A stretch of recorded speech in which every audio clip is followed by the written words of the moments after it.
Hi and welcome everyone to our 29th episode of The Little Inside.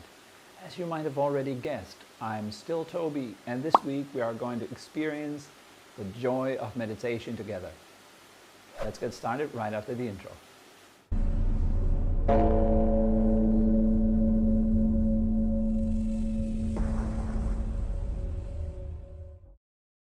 Are you meditating for the sake of feeling better later?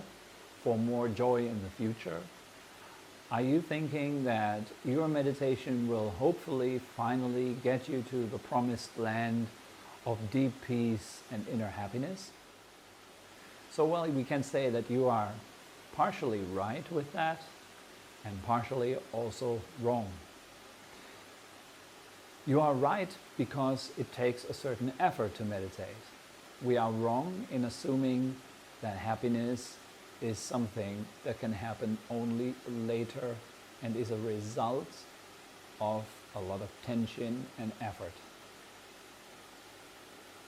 So doing our meditation practice requires us to learn how to let go.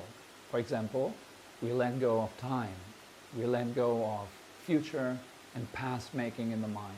We let go of thinking, commenting, verbalizing, labeling, judging, compartmentalizing, all that.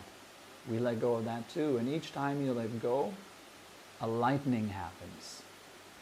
Things are becoming more light. You can take yourself with a more lighthearted attitude. You can take the things that are still left in your being with lighter attitude. So all that is what creates joy. Letting go, in fact, is creating joy.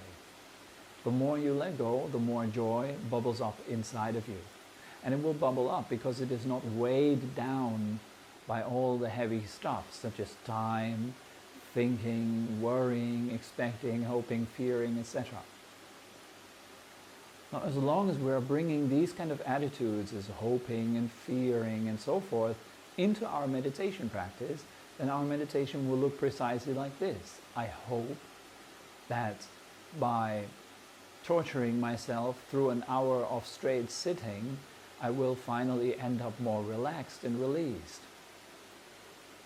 Or I hope that by doing a lot of meditation sessions with great discipline and fervor and inner tension and strength, will I finally learn what release really is. Again, this is partially true, but partially also false.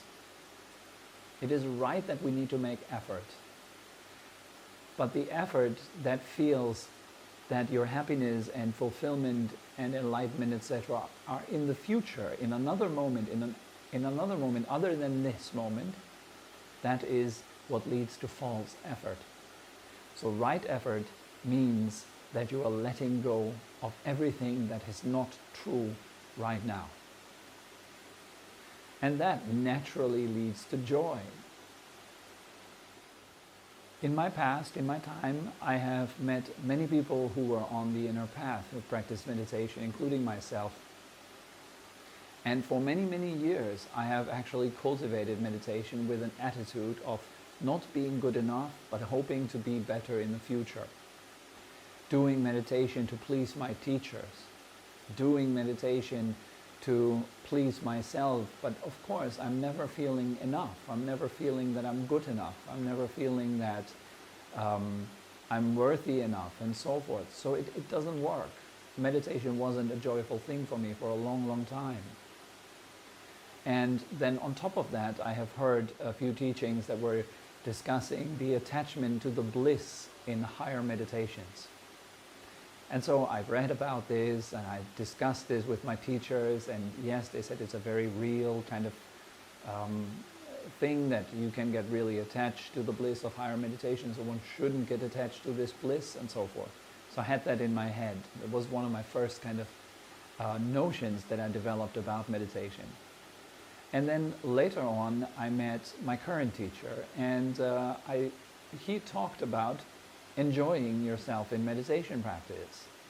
And so that triggered that thought that I had learned that we should not be attached to joy. And so I mentioned it to him. I said, well, when we are enjoying ourselves, are we then not attached to the bliss in higher meditation? Isn't that a danger?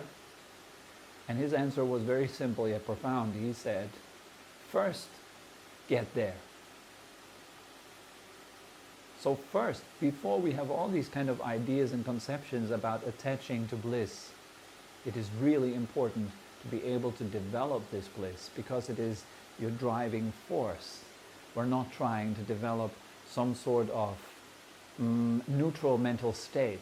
Enlightenment doesn't mean that you are somehow ending up as a blank piece of paper and you're totally neutral and you disassociate from everyone and everything and you're becoming totally flat as a person. That is not the case. However the case is, when you are letting go bit by bit, there's a natural sense of joy and happiness bubbling up, and that is very necessary for your meditation to deepen. For example, if you're letting go of distraction and the mind unifies within itself, there's a great amount of bliss, a great amount of joy arising from the inside of yourself, and that is very necessary. And why not? This is the bliss that the Buddha calls is worthy of enjoying. This is something he encouraged us to enjoy. And he also mentioned several times, for example, that joy is the primary cause of deeper meditations. If we are not enjoying ourselves, what are we doing anyways?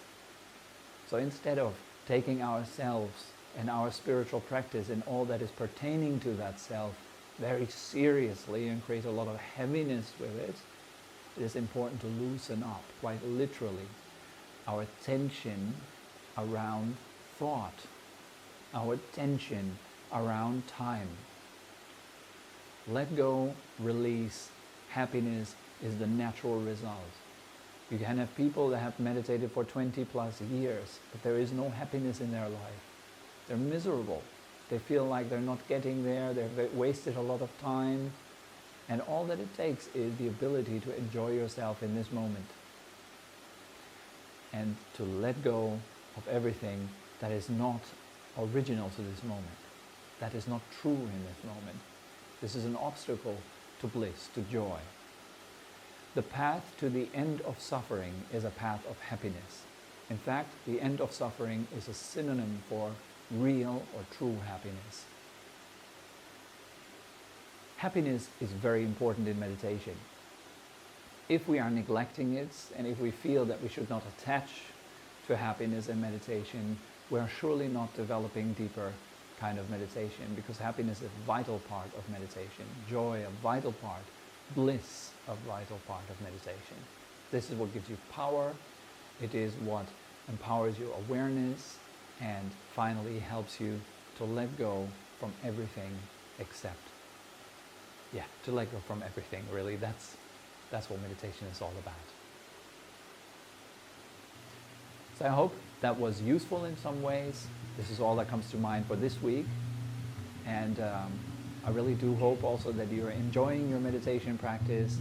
If you have any questions, feel free to write them down in the comment section below or send me an email. Always happy to receive you guys' emails. And for now, I wish you a fantastic next week. Enjoy your meditation and mindfulness practice in this week. And see you next Wednesday. Bye-bye.